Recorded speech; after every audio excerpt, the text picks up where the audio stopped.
40 KG scale আমরা calibration করে দেখব কিভাবে ক্যালিব্রেশন করতে হয়। আমরা স্কেলটা অন করব।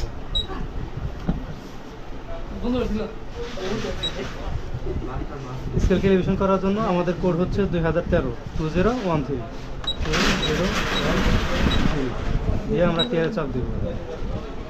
টিআর চাপ দিলে একটা অপশন আসবে ফাংশনের, তখন আমরা আবার অ্যাডে ক্লিক করব। এখন ক্যালিব্রেশন করার জন্য আমরা কত কেজি দিয়ে ক্যালিব্রেশন করব সেই সংখ্যাটা লিখতে হবে। আমি যদি 5 কেজিতে ক্যালিব্রেশন করি সেক্ষেত্রে এখানে 5000 লিখব। 10 কেজিতে ক্যালিব্রেশন করলে এখানে আমরা 10 কেজি দিয়ে 10,000 লিখে ক্যালিব্রেশন করব। তো সেক্ষেত্রে আমাদের কাছে এখন 5 কেজি আছে পাথরটা, এই জন্য আমরা 5000 লিখব।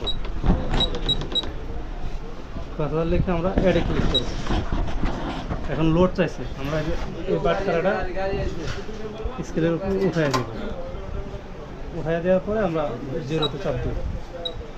ওকে, হয়ে গেছে। এখন স্কেলটা এটা যে 1-2 গ্রাম দেখাচ্ছে এটা হচ্ছে ফ্যানের জন্য। হ্যাঁ, ফ্যানের জন্য।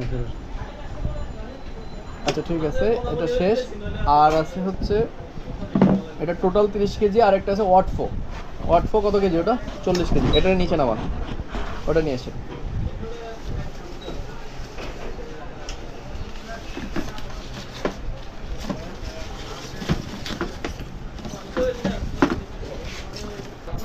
বসাই দেব।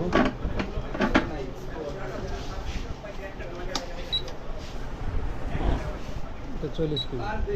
ওয়াটফো 40 কেজি আর টোটাল 30 কেজি একই। ওয়াটফোর বড়গুলোও একই, ছোটোগুলোও একই, তাই না? জি, ঠিক আছে। এখন আমরা ওয়াটফো ক্যালিব্রেশন করব সেই আগে নিয়মে। 2013 টিআর। এখানে ক্যালিব্রেশন করার জন্য যখন আমরা টিআর চাপ দেবো তখন ফাংশনের একটা অপশন চলে আসবে, তখন আমরা অ্যাডে ক্লিক করব। এখন ক্যালিব্রেশনের জন্য এখানে 15 কেজিতে তারা ক্যালিব্রেশন করছিল কোম্পানিতে। আমাদের কাছে 15 কেজি বাটকারা নেই, সেই জন্য আমরা 5 কেজি বাটকারা দিয়ে ক্যালিব্রেশন করব। সেই জন্য 5000 লিখব আমরা। দেখে আমরা অ্যাডে ক্লিক করব। এখন আমরা লোড দিব। লোড দিয়ে আমরা জিরোতে চাপ দেব। হয়ে গেছে। এখন আমরা স্কেলটা অফ করে অন করব।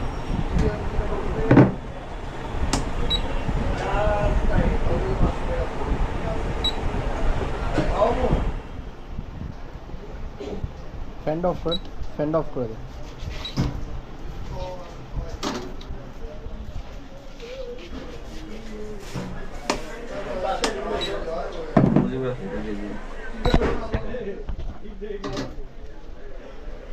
পিওর 5 কেজি 2 গ্রাম ডিভিশন। টোটাল এবং ওয়াটফো ডিজিটাল স্কেল ক্যালিব্রেশনের জন্য আমাদের স্ক্রিনে দেওয়া নাম্বারে কল করতে পারেন। ধন্যবাদ সাথে থাকার জন্য।